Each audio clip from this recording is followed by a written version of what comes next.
Ukraine. We have a really bad situation going on, as you know. This is a sanctuary zone that the Russians have created.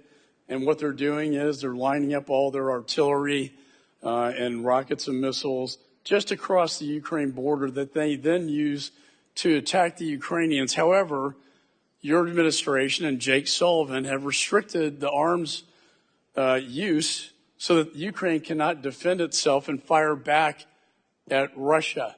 That's why I mandated the ATACMS and the supplemental, the long range, short range, and the HIMARS, that your administration is tying their hands behind their back, not unlike what you're trying to do in Israel. Will you change this policy so Ukraine can fight without one hand tied behind its back? Well, as you know, we've rallied 50 countries over the last 2 years to come to Ukraine's defense, to provide it with the weapons it needs to defend itself, to push back against Russian aggression.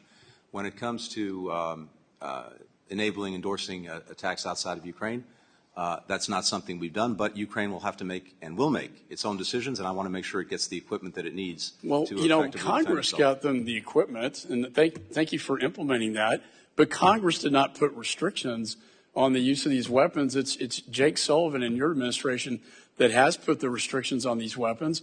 And I talked to them, and this is not, they cannot achieve victory with these restrictions that you, not the Congress, have placed on them. And I hope you'll take that back to the National Security Advisor and the National Security Council and change this policy decision that is very dangerous and damaging to the Ukrainian people.